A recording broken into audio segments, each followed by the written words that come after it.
Meus irmãos, a paz do Senhor Jesus seja com todos. Hoje estamos transmitindo a nossa segunda aula do curso de Conselheiro Bíblico Terapêutico. Nós sabemos que existe o terapeuta secular, mas também existe o terapeuta bíblico. Então, hoje nós vamos tratar exatamente sobre o terapeuta bíblico. E como temos muita coisa para tratar sobre este assunto, vamos de uma vez entrar em matéria, ok? Nós hoje vamos estar falando sobre o que é um terapeuta bíblico. Continuamos aqui. Olha, queridos, o que é um terapeuta bíblico? Em primeiro lugar, é uma autoridade eclesiástica. Por isso que se diz um terapeuta bíblico, porque o seu fundamento é a palavra de Deus. Para nós, os cristãos, a Bíblia é a autoridade máxima em questão de fé, doutrina e religião. A Bíblia, a palavra de Deus, é nossa autoridade máxima, é o nosso fundamento. É dela que nós dependemos. Ela é o nosso código de ética, ela é o nosso manual do dia a dia. Então, o terapeuta bíblico é alguém bem fundamentado na palavra de Deus, para que ele possa realmente ser uma autoridade eclesiástica. Isso tem fundamento em Mateus capítulo 15, versículo 15. Também é uma autoridade espiritual. Qual a diferença? Autoridade eclesiástica, porque ele ou ela representa a igreja. E isso está bem evidente nessa passagem de Mateus capítulo 15, versículo 15, nas palavras de Jesus. Está muito claro, muito evidente. Pode ler na sua Bíblia. E por que uma autoridade espiritual? Porque representa a Deus. O terapeuta fala em nome da igreja, mas também ele fala em nome de Deus.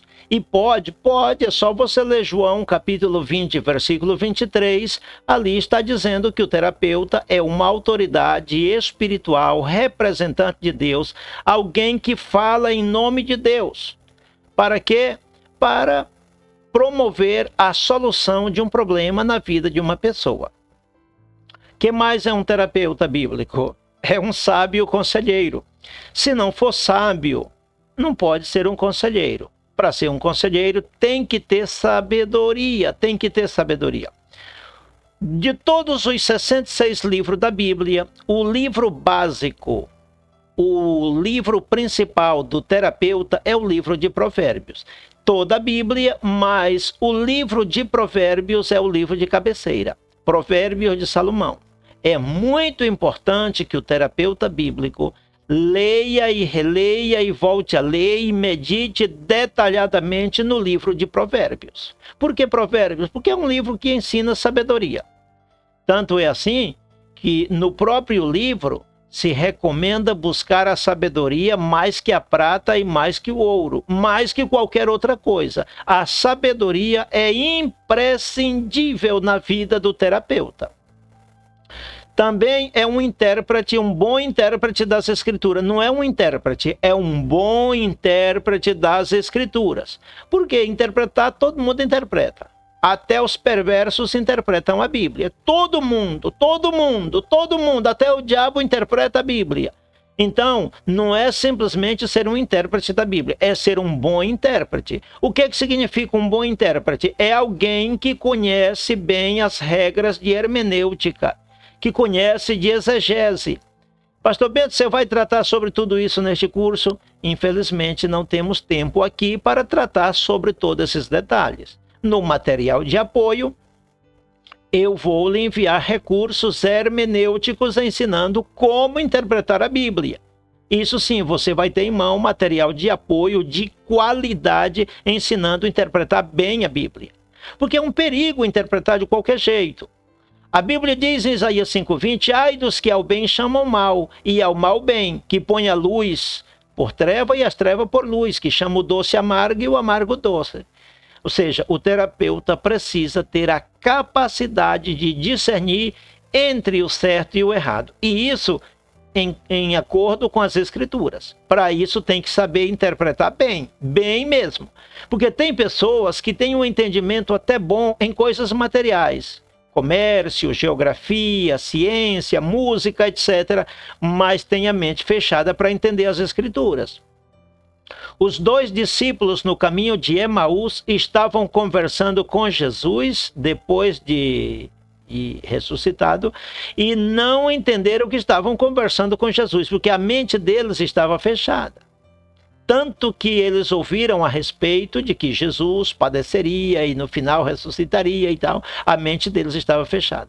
Também os 11 que estavam num quarto de portas fechadas, Jesus chegou ali e eles preocupados, porque não, Jesus morreu, se morreu, acabou.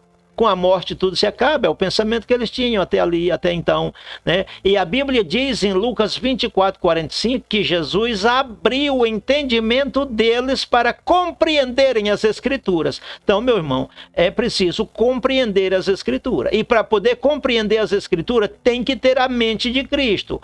Paulo disse em 1 Coríntios, capítulo 2, versículo 16, nós temos a mente de Cristo. O homem natural não compreende as coisas de Deus porque lhe parece loucura, mas nós temos a mente de Cristo. O terapeuta bíblico é uma pessoa que tem a mente de Cristo, que não faz confusão na hora de interpretar o texto sagrado. Que mais? É um missionário. Tome em conta este detalhe. O terapeuta é um missionário, até porque a palavra missionário hoje ela está quase em desuso. Algumas pessoas a têm como algo de pouca importância, até tratam de forma despectiva, porque não está de moda. De moda hoje é arcanjo, é querubim, é vice-deus, etc. É o que está de moda. Mas a palavra missionário... Mas, na verdade, irmãos, Jesus foi o maior missionário do mundo. No Novo Testamento, Paulo foi o 2º maior missionário do Novo Testamento. Moisés, no Antigo Testamento, foi um missionário. Os profetas foram missionários. Este servo que lhes fala nesta hora é um missionário. Eu sou um missionário, com muito prazer. O que é um missionário? Alguém que cumpre uma missão. O professor da escola dominical é um missionário. O pastor é um missionário, porque a função dele tem uma missão. Qual é a missão? Pastorear. O que ensina é um missionário, o que prega é um missionário, o profeta é um missionário, a pessoa que preside uma instituição é um missionário, bom, a serviço de Deus, lógico. Então, o terapeuta também é um missionário. Por que estou dizendo isso? Porque ele tem uma missão para cumprir. E qual é a missão? Curar feridas. Quando eu digo curar feridas, faz eu lembrar, esta mesma semana, um irmão querido da alma... Oh, meu Deus, tem coisa no nosso meio, irmão, no nosso meio que dá vergonha. Um irmão falou para mim que a missão da igreja é pregar o evangelho e não curar feridas do coração de ninguém, nem andar consertando casamentos desmantelados. E acrescentou mais, se alguém tem a alma ferida, problema dele, é falta de comunhão com Deus, que vai se converter, que vai orar, que a ferida cura. É por causa desse tipo de atitude que tem muita gente tirando a própria vida, é por causa desse tipo de atitude que já muitos pastores fizeram o indevido, principalmente no ano de 2020, 2021, a notícia correu por todos os meios, por falta de ajuda e porque a grande parte da igreja tem na mente que a missão única da igreja é só pregar. Pregar e mais nada que pregar. Não, irmão, não é a missão única pregar, não. Aconselhar também é uma missão. Curar feridas é uma missão. A igreja tem deixado a desejar na missão terapêutica. A nossa igreja é rica em pregações. A nossa igreja é rica em missões, outras missões. A missão evangelizadora, etc. A igreja é rica em teologia. Nossa igreja tem uma boa teologia. Excelente doutrina. Excelente. Porém, deixa a desejar no que diz respeito à cura interior, no que diz respeito à cura da alma. É missão do terapeuta, é missão da igreja curar as feridas da alma. Isso é uma responsabilidade nossa. Eu gostaria que você lesse na sua Bíblia essas referências. Não tenho tempo para ler aqui, mas espero que realmente você leia. O que mais é um terapeuta? É um ministro de Cristo. A Bíblia diz em 1 Coríntios capítulo 4, versículo 1, que os homens nos considerem como ministros de Cristo e despenseiros dos mistérios de Deus. Então é isso aí, meu irmão. É isso aí. A reputação de um terapeuta bíblico é uma coisa que tem que estar em alta. Sabe por que eu estou dizendo isso? Porque eu estou acostumado de ver pessoas dizendo, inclusive pregadores, dizendo que a reputação não tem muita importância, o que importa é somente o caráter. Não, o caráter importa, mas não é somente o caráter. Essa expressão está errada. A reputação também importa. E está escrito em Provérbios capítulo 22, 1, que a reputação moral de uma pessoa vale mais que a prata e o ouro do mundo inteiro. Está na Bíblia, está na Bíblia, está na Bíblia. Então não pode, irmão, descartar a importância da reputação moral, ok? Então, é um mentor. Um terapeuta bíblico é um mentor, isto é, uma pessoa com ampla experiência, um orientador, um guia, um mestre, alguém que ensina, alguém que educa, um educador, é alguém que instrui, é alguém que guia, é alguém que ajuda. É isso que é um terapeuta, é isso que você deve ser na prática. Que mais? Vamos falar agora sobre a relação entre o mediador e o terapeuta, porque existe uma relação intrínseca muito forte. É por isso que eu recomendo, quem faz o curso de terapeuta, faça também o de mediador. E quem faz o curso de mediador, faça também o curso de terapeuta, porque ambos se complementam tanto no conhecimento, na preparação, como também no exercício da função. Ambos devem possuir o mesmo nível de preparação intelectual, bíblica e espiritual. Preparação intelectual, precisa? Precisa. Se você não é ainda um psicólogo, ou não é ainda um psicanalista, porque para ser terapeuta não é obrigatório você ser psicólogo, não é obrigatório. Você pode ser um terapeuta sem ser psicólogo. Se for psicólogo, muito melhor. Se já é psicanalista, muito melhor. Pastor, não sou psicanalista. Faça o curso, descubra onde tem, faça, que é bom. Eu não ministro esse curso, mas você pode fazer com outro professor. Faça, que é bom. Compre bons livros nessa área. Compre bons livros, leia, estude, se dedique nessa área. É preciso ter uma preparação intelectual, sim, para ser um terapeuta. No nosso caso, também ter uma preparação bíblica. Nós temos, paralelo a estes cursos ministeriais, o curso de teologia no nosso Instituto Bíblico Vida Nova. Faça conosco a carreira de teologia.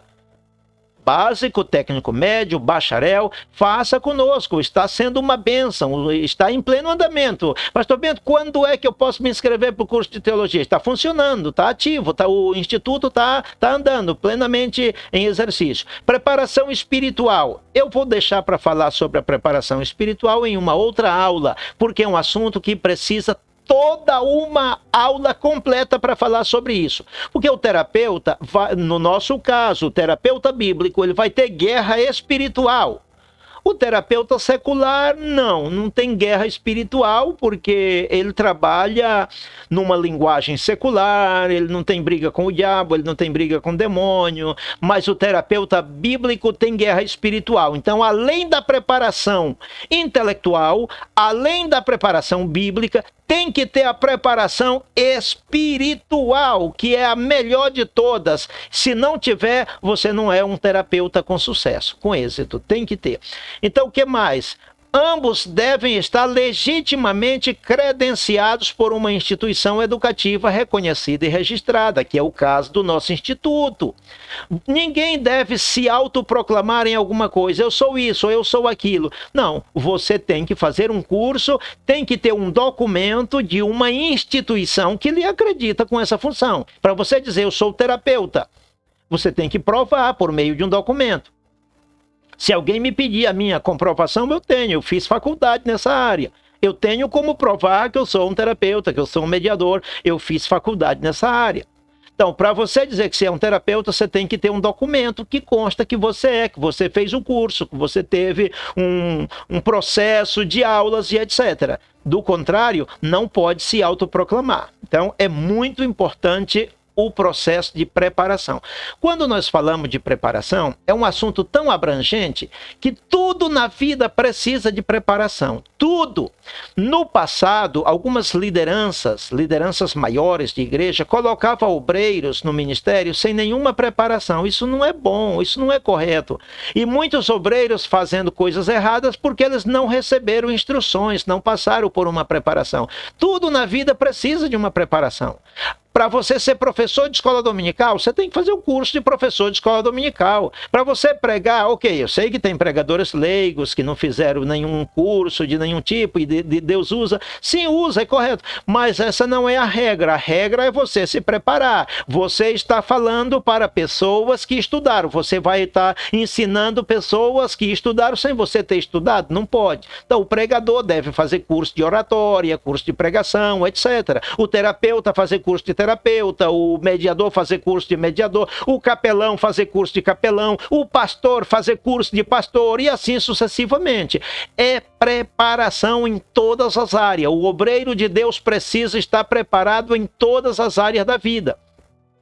Até para casar precisa estar preparado. Quantos jovens, rapazes e moças, se casam sem nenhuma preparação? E depois vem os problemas, conflitos, sofrimento, etc., por falta de preparação. Todo rapaz e toda moça antes de casar devia passar por mãos de um terapeuta, seja o próprio pastor da igreja ou uma pessoa que o pastor da igreja recomende. Porque também não significa que o pastor da igreja deve ser o único terapeuta na igreja e deve ser o único conselheiro na igreja. Não, é uma equipe. Jetro disse a Moisés, Moisés, se você sozinho for fazer esse trabalho, você se cansa e acaba morrendo antes de tempo. Delegue essa função a outros, forme uma equipe, dê as instruções, etc. Então, na igreja, o pastor não deve ser o único terapeuta. O pastor deve ter uma equipe. Neste curso, eu venho recomendando que os pastores titulares de igreja devem ser os primeiros em fazer este curso. Consequentemente, recomendar aos seus auxiliares, porque todo pastor precisa ter uma equipe de auxiliares bem preparados, ok? Até para ser pai, para ser mãe, precisa preparo. Quantos se casam, logo vêm os filhos. Você está preparado, jovem, para ser pai? Não está. Você está preparado, jovem, para ser mãe? Não está preparado. Tudo nesta vida precisa de uma preparação. Então, continuamos aqui. Vamos falar aqui sobre as diferenças entre mediador e terapeuta. O mediador age como juiz, discernindo entre o certo e o errado, podendo assim fazer justiça. Pastor, pode fazer justiça? Pode julgar? Pode, meu irmão, está na Bíblia, é só você ler Isaías capítulo 1, versículo 17. O mediador está feito para isso. A formação que ele recebe, a instrução que ele recebe, a preparação acadêmica que ele recebe é para isso. E a credencial que ele recebe é para isso. Pastor, mas eu estou acostumado a ouvir no dia a dia que só Deus pode julgar, lhe ensinaram mal. Tem um montão de coisas no nosso meio cristão que nos ensinaram mal. Tem um montão, não tenho tempo para falar as outras neste momento. Em outro momento eu vou descrever uma lista de um montão de coisas erradas que nos ensinaram no passado e que estão no dia a dia entre nós. E nós precisamos abrir o olho para não chamar de certo aquilo que é errado. Por exemplo, só Deus pode julgar. Mentira. Não é certo dizer que só Deus... Não, porque lá em Mateus capítulo 7 e versículo 1, Jesus disse, não julgueis. O verbo julgar, ali em Mateus capítulo 7, tem a conotação de criticar, de condenar, de censurar. É um sentido totalmente diferente. Julgar, no sentido estrito da palavra, é permitido sim. A Bíblia mostra o papel dos juízes, a Bíblia fala sobre os juízes, a Bíblia manda até a gente respeitar os juízes, não amaldiçoar os juízes, tudo isso está na Bíblia. Então, irmão, essa história de dizer que só Deus pode julgar está errado, é preciso corrigir isso no nosso meio evangélico. Tem que corrigir isso. Pastor, e pode julgar? Pode. Não pode julgar segundo as aparências. Jesus disse lá em João capítulo João capítulo 7, verso 24, não julgueis segundo as aparências, mas julgai conforme a reta justiça. Em 1 Coríntios capítulo 5, a igreja de Corinto estava passando a mão num rapaz que estava lá vivendo, vocês sabem aquela história lá do capítulo 5 de 1 Coríntios. É mais ou menos como se os membros da igreja dissessem, irmão Paulo, mas você sabe, deixa o rapaz tranquilo, ele toca bem a música, ele canta bem, ele dá o dízimo, ele prega bem, ele é um servo fiel na igreja, só dorme com a mulher do pai dele, mas o mais está tudo bem. Essa partezinha aí, Deus julgará. Paulo disse, vocês estão errados. Deus julgará os de fora. É só você ver isso bem no finalzinho do capítulo 5 de 1 Coríntios. Paulo disse, Deus julgará os de fora. Os de casa, as autoridades da igreja têm que julgar. E esse rapaz tem que ser expulso da comunhão. E assim aconteceu. Logo no capítulo 6 de 1 Coríntios, Paulo repreende severamente a igreja porque os problemas, os conflitos internos estavam sendo levados para a delegacia de polícia. Por falar nisso, eu digo com vergonha que eu já vi pastores e pregadores da nossa igreja, da mesma denominação que eu pertenço, a Assembleia de Deus, já vi dois pregadores de renome da Assembleia de Deus. É uma vergonha eu dizer isso.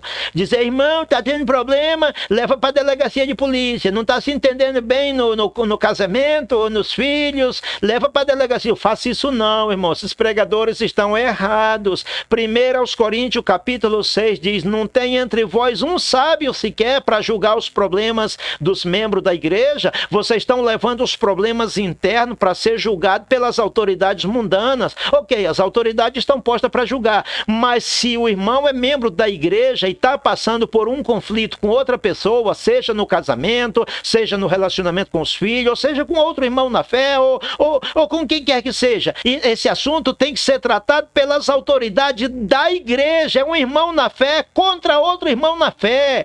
Leva para as autoridades da igreja, para as autoridades mundanas, não, irmão, pelo amor de Deus, não pode não pode. Continuamos.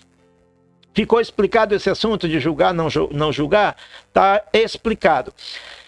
Eu coloquei aí, por certo, bastante referência, né? Os irmãos leiam em casa, eu não tenho tempo de explicar aqui. Ele está, nós estamos falando aqui do mediador, ele está legalmente credenciado para julgar, já foi dito.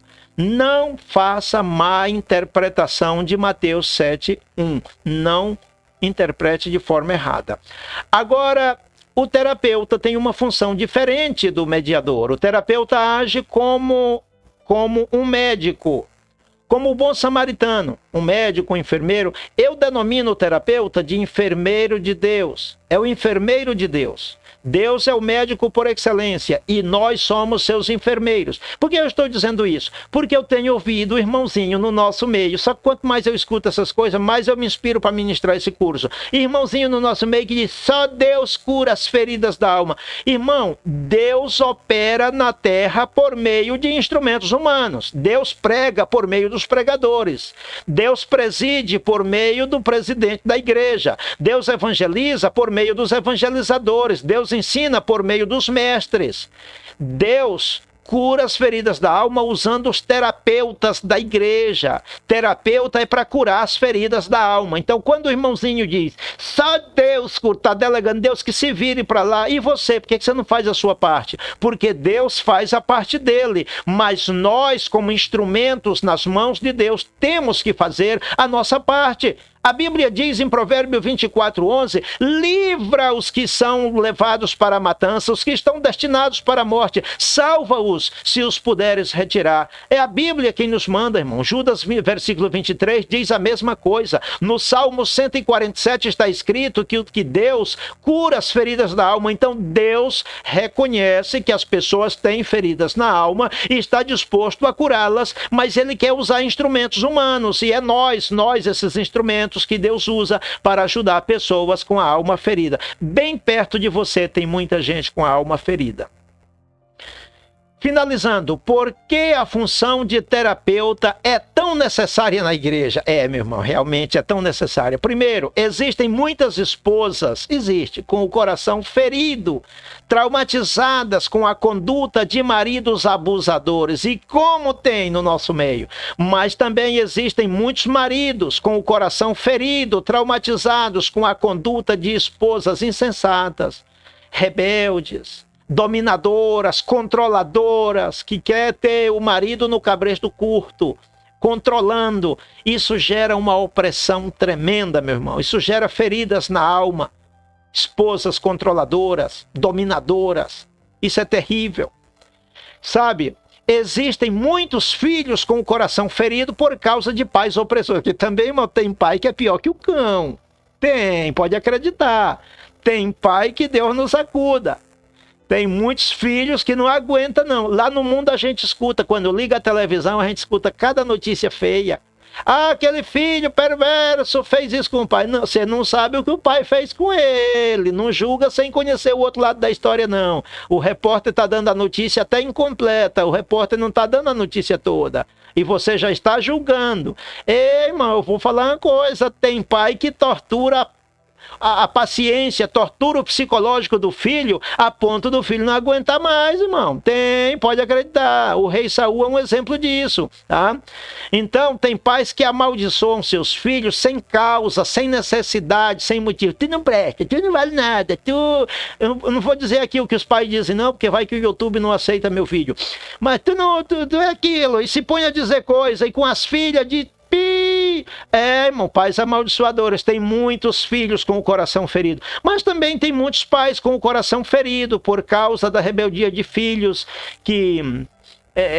tem uma coisa e tem a outra, né? Por isso que o terapeuta tem trabalho e é extremamente necessário na igreja. Tem muitos filhos dando dor de cabeça para os pais. A Bíblia diz em Provérbios 19:13 que grande miséria é para um pai, um filho insensato. Oh, coisa tremenda. Em 2 Samuel, capítulo 15, fala de Absalão, filho querido de Davi, filho que Davi carregava no coração, mas conspirava contra o próprio pai. Hoje em dia tem muitos filhos do tipo Absalão. Existem muitas pessoas com o coração ferido por causa de atitudes impróprias de seus irmãos de sangue no lar. Lembra de Abel? Você sabe o que Caim fez com ele, não sabe? Você lembra de José? Sabe o que os irmãos de José fizeram com ele? Sabe o que os irmãos de Jefté fizeram com ele? É só você ler Juízes capítulo 11, versículos 1 a 4, você vai ver o que os irmãos de Jefté fizeram com ele. Davi... Os irmãos de Davi xingavam ele de todo nome, tratavam ele mal. E o pai tinha ele no segundo plano. Disse, esse aí é pastor. Você sabia que Deus gosta dos pastores? Os pastores geralmente são maltratados, mas Deus gosta dos pastores. Jesus, a Bíblia diz em João 7,5 que nem os seus irmãos criam nele, irmão. Os irmãos de sangue de Jesus não criam nele. O filho pródigo, quando voltou para casa, o irmão mais velho disse aqui, você não entra, você volta para onde você estava, nós não queremos você de volta. Irmão, tem muitos irmãos em casa que não querem a volta daquele que se perdeu. Tem alunos que desistem dos seus estudos por causa de professores abusadores. Eu estudei, eu passei a vida toda estudando, irmão, mas eu vou falar uma coisa. Eu sou professor, mas eu agarrei raiva de professor. Eu estudei, eu vivi a vida toda estudando. Mas eu vou falar uma coisa, não foi fácil não. Tinha professor que a gente dava vontade de pegar ele pela garganta, de tão abusador que era. Eu digo, não, mas é o jeito que tem a gente se controlar, porque tem que se controlar. Mas tem professor que é mais endemoniado que o diabo, viu, irmãos? E tem alunos que desistem da carreira porque não aguentam a tortura psicológica de professores. Eu fui diretor de uma instituição chamada Escola para Pais e Representantes.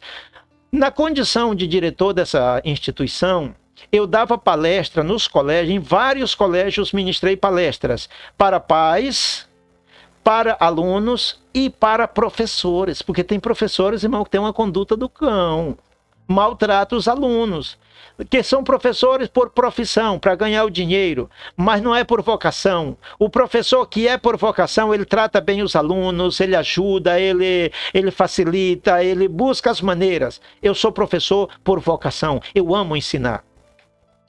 Outra coisa, Professores odiando a própria profissão por causa do comportamento nefasto de seus alunos. Como tem, irmão? Leia Provérbios capítulo 12, 1. Tem gente que não gosta de correção, não gosta de ser corrigido, não gosta de ser ensinado. E tem muitos professores sofrendo, principalmente agora, nessa época. No passado, o professor era mais valorizado. Ultimamente, irmão, o professor leva tapa na cara, né, da parte de alunos. E, embora eu esteja falando uma linguagem figurada, né?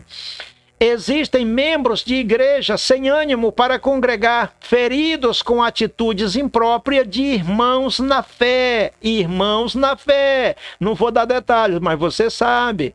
Você sabe. Em 3 de João, versículo 9, fala de um personagem na igreja chamado Diótrefes, que proibia os irmãos de receber os ensinamentos do apóstolo João, e se alguém recebia, ele expulsava da igreja. Tem gente dentro da igreja que é igual surubim aonde tem peixe pequeno. Você sabe que a surubim é um peixe grande que come os peixes pequenos. Onde está ele, só fica ele, porque ele devora os demais. Tem irmão dentro da igreja que é igual surubim, irmão. Ele bota para devorar mesmo os pequenos. Então, nós terapeutas temos que ajudar os pequenos, tá bom? Deixa o surubim com o mediador de conflito. O surubim, quem se encarrega dele é o mediador de conflitos. E os terapeutas nos encarregamos dos peixes pequenos. Tem membros de igreja com o coração ferido por causa de atitudes erradas de seus líderes. Ah, essa aí eu não acredito, pastor Bento. Tem, irmãos? Tem. Tem líderes com uma atitude errada. Por isso que eu recomendo fazer o curso de liderança. Eu ministro esse curso, breve eu vou estar ministrando esse curso de liderança. Eu estudei liderança, por bondade de Deus, fiz faculdade nessa área. Amo liderança. Então, queridos, a pessoa que estuda liderança aprende a valorizar o ser humano, aprende a tratar bem as pessoas, aprende a compreender as pessoas. É imprescindível compreender as pessoas. As pessoas têm falhas, as pessoas têm tendão de Aquiles, as pessoas têm fragilidades, as pessoas pecam, as pessoas erram. Olha, irmão, nós não podemos esbordoar as pessoas porque erraram, não. Nós também erramos, eu também erro, você também erra, todos nós erramos, nós somos humanos. Precisamos ser compreensivos com as pessoas. Membros de igreja com o coração ferido por causa de atitudes erradas de seus líderes. E também líderes, pastores, pretendendo desistir do ministério por causa de maltrato vindo de membros da mesma congregação. É uma pena eu não poder ler as referências aqui para vocês. Na Bíblia você lê na sua casa. Mas como tem pastores sofrendo, irmão, porque esses pastores precisam de um terapeuta. As notícias no ano 2020 e 2021 foram tristes. E as pessoas que dizem, é que é pastor, você viu?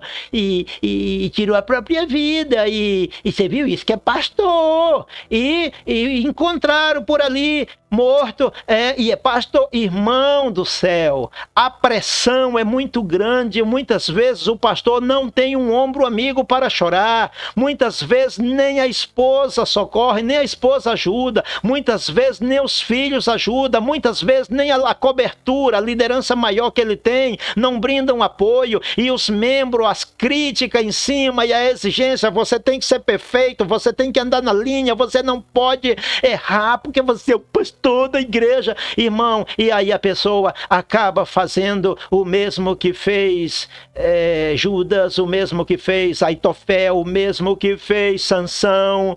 Quem foi mais na Bíblia que fez isso? Judas, Sansão, Aitofel, e tem mais na Bíblia, não estou lembrando agora. Acaba fazendo, mas ele é pastor, não era para ter feito isso, não. Ele é um ser humano de carne e osso, a pressão veio muito forte, ele não aguentou e não teve ajuda, e fez algo que não devia. Sabe por que eu choro? Porque eu tenho empatia, eu sei me colocar no lugar daqueles que tiraram a própria vida, porque não foram socorridos. Porque não houve quem desse a mão, quem ajudasse. Na hora da agonia, na hora da dor, na hora da pressão psicológica. Feridas na alma é pior que uma enfermidade física, meus irmãos. Muito pior, muito pior.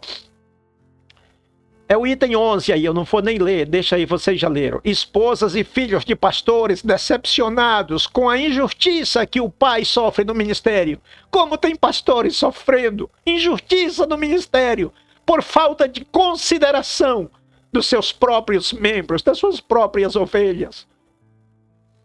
Tem pastores sofrendo por conta de atitudes erradas de seus obreiros auxiliares. Os obreiros auxiliares deveriam ser mediadores entre o pastor e a congregação, ensinando a congregação a amar, respeitar e honrar o seu líder. Se você que está me ouvindo é membro de igreja, seja um mediador e também um terapeuta. Se coloque na brecha. Quando você vê alguém falando mal do seu pastor, mesmo que ele tenha errado, porque tem gente que diz, se errou tem que ir pra taca. Se errou, nós temos que fazer lenha dele. Não, irmão, faz isso não. Efésios capítulo 6, versículo 1 e 2, nos manda levar as cargas uns aos outros. Levar as cargas uns dos outros. Vós que sois espirituais, encaminhai aquele que caiu com espírito de mansidão, olhando-te por ti mesmo para que tu também não seja tentado. Não faça lenha do que caiu. Não critique, ele é humano. 7 vezes cairá o justo e se levantará. Não critica não, irmão. O irmão que caiu, mas ele é pastor, não era para ter caído. Ele é humano, de carne e osso, do mesmo jeito que os outros. A pressão psicológica faz a pessoa fazer coisas ou dizer coisas que não deve. Eu mesmo já errei, já falei coisas que não devia. No momento da pressão psicológica, a alma sangrando, eu mesmo já falei coisas que não devia, das quais me arrependi amargamente e pedi perdão para Deus. Alguns, porém, têm feito coisas piores, das quais não tem mais chance de pedir perdão. Pois bem, queridos, agradecemos a todos vocês. Vamos parar por aqui. Amanhã, se Deus quiser, estaremos transmitindo a nossa aula número 3. Queridos, Deus abençoe a todos, na paz do Senhor Jesus.